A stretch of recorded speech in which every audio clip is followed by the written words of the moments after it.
नमस्कार दोस्तों, आप देख रहे हैं क्रैक एग्जाम हब। आज हम एक बहुत ही खास विषय पर ये विस्तृत चर्चा करने वाले हैं। आज हम जानेंगे महात्मा गांधी के जीवन, उनके प्रमुख आंदोलनों और महत्वपूर्ण तथ्यों के बारे में जो हर परीक्षा के लिए बहुत महत्वपूर्ण है। बिल्कुल।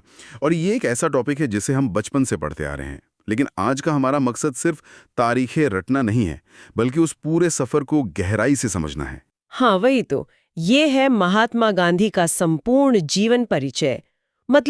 एक शर्मीला सा औसत दर्जे का कानून का छात्र, जिसे आधी रात को ट्रेन से निकाल दिया गया था, वो आगे चलकर बिना गोली चलाए दुनिया के सबसे बड़े साम्राज्य को कैसे हरा देता है, ये सच में सोचने वाली बात है। सही कहा। महात्मा गांधी, जिन्हें हम बापू और राष्ट्रपिता कहते हैं, वो सत्य और अहिंसा के सबसे बड़े प्रतीक थे।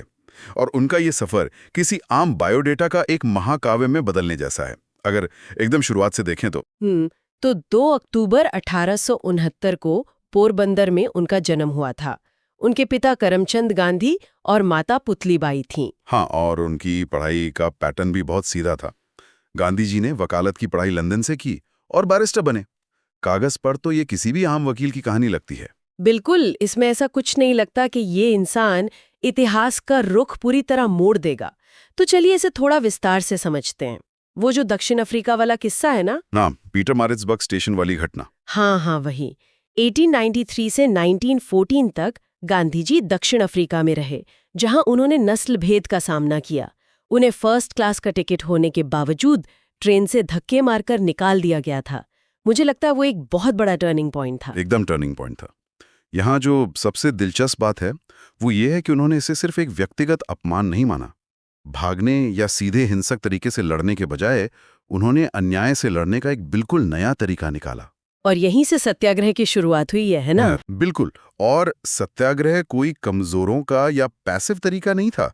इसका मकसद शोषक को उसकी अपनी क्रूरता देखने पर मजबूर करना था। 21 साल तक उन्होंने दक्षिण अफ्रीका में सत्याग्रह को पहना किया। दक्षिण अफ्रीका वो लैब थी जहां ये सब तैयार हुआ। फिर 1915 में गांधी जी भारत लौटे और वो आते ही किसी बड़े राष्ट्रीय आंदोलन में नहीं कूदे। हाँ, क्योंकि उनके जो राजनीतिक गुरु थे गोपाल कृष्ण गोखले के मार्गदर्शन में उन्होंने पहले देश की स्थिति को समझा, साबरमती आश्रम की स्थापना की। मुझे ये रणनीति एकदम आधुनिक लगती है, जैसे कोई नया प्रोडक्ट लॉन्च करने से पहले की मार्केट रिसर्च। गोखले की वो सलाह वाकई एक मास्टर स्ट्रोक थी। आप लंदन के चश्मे से भारत की ग्रामीण सच्चाई नहीं समझ सकते। फिर शुरू हुई सत्याग्रह की बीटा टेस्टिंग। हाँ, 1917 और 1918 के वो शुरुआती आंदोलन।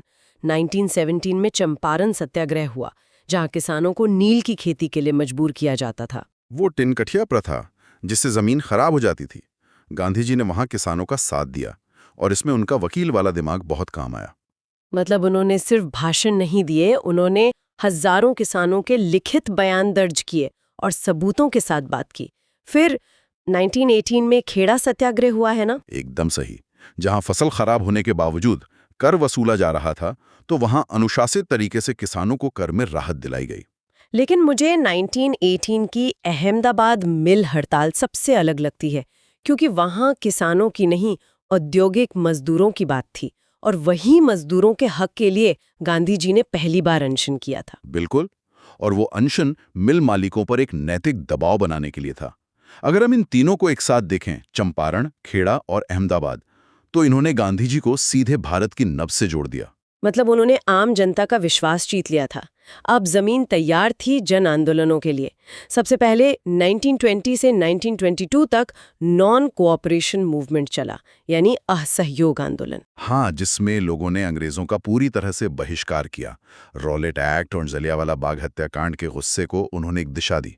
लोग सरकारी स्कूल छोड़ने लगे, विदेशी कपड़े जलाए जाने लगे। ये आंदोलन एकदम चरम पर था। ब्रिटिश सरकार के पसीने छूट रहे थे। लेकिन यहाँ ये विषय वाकई बहुत रोचक हो जाता है। जब पूरा देश साथ था, तभी 1922 में चौरी चौरा की घटना हो गई। वो पुलिस स्टेशन जलाने वाली हिंसक घटना। हाँ, और सिर्फ उस एक हिंसक घटना के कारण गांधी जी ने इतना बड़ा आंदोलन वापस ले लिया। कई युवाओं को लगा कि जब जीत इतने करीब थी तो ये कैसा फैसला था। इससे एक बहुत ही महत्वपूर्ण सवाल खड़ा होता है। उस समय कई दिग्गजों को ये एक बड़ी भूल लगी, लेकिन गांधी जी के लिए साधन और साधन दोनों पवित्र होने चाहिए थे। यानी अगर आजादी हिंसक तरीके से मिलेगी तो वो सही नहीं होगी। बिल्कुल। और रणनीतिक तौर पर भी सोचिए, अगर आंदोलन हिंसक होता तो ब्रिटिश सरकार को अपनी सेना बुलाकर इसे हमेशा के लिए कुचलने का एक लीगल बहाना मिल जाता। अहिंसा के मैदान पर वो बेबस थे। ये नजरिया वाकई बहुत कुछ साफ कर देता है। इसके बाद हम एक बड़े छलांग के साथ 1930 पर आते हैं, जब दांडी मार्च हुआ। हाँ, सविनय अवज्ञा आंदोलन की शुरुआत, जिसमें गांधी जी ने नमक कानून तोड़ा। मैं अक्सर सोचती हूँ कि एक इतने बड़े आंदोलन के लिए नमक जैसा साधारण विषय ही क्यों चुना गया। यही तो उनकी रणनीतिक जीनियस थी। नमक कोई साधारण चीज नहीं थी, ये हर गरीब इंसान के भोजन का हिस्सा था और उस पर भारी टैक्स लगा हुआ था। और वो 385 किलोमीटर की पैदल यात्रा, मतलब वो तो आज के जमाने के वायरल कैंपेन जैसा था। हर दिन अखबारों में कवरेज। जब तक वो तट पर पहुंचे, पूरा देश उनके पीछे खड़ा था। एकदम सही कहा। इस एक कदम ने ब्रिटिश हुकूमत की नींव हिला दी।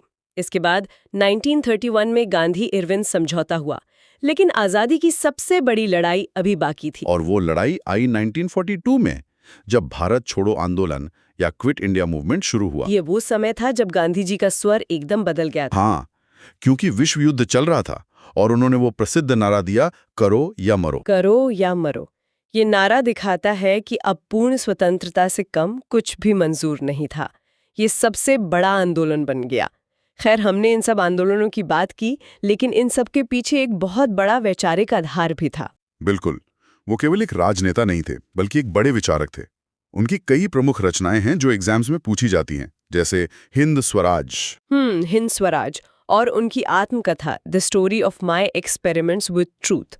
इसके अलावा वो हरिजन और यंग इंडिया जैसी पत्रिकाओं का भी संपादन करते थे। ये पत्रिकाएं दरअसल उनके इंडिपेंडेंट मीडिया नेटवर्क का हिस्सा थी।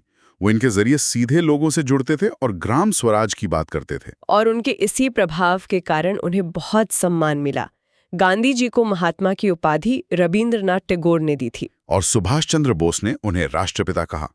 ये बहुत बड़ी बात है, क्योंकि बोस और गांधी जी के रास्ते बिल्कुल अलग थे। हाँ, बोस तो सशस्त्र क्रांति में विश्वास रखते थे, फिर भी उन्होंने रेडियो से उन्हें राष्ट्रपिता कहा।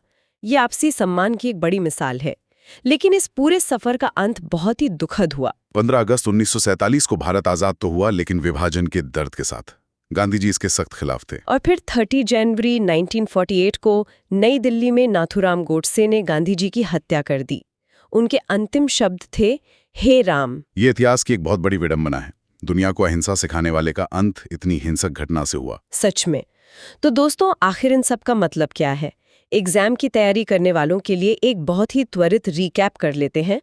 उनका पहला आंदोलन चंपारण था। बिल्कुल, पहला अनशन अहमदाबाद में हुआ। आत्मकथा का नाम एक्सपेरिमेंट्स विद ट्रूथ है। 1942 का नारा था, करो या मरो। और सिद्धांत था सत्य और अहिंसा।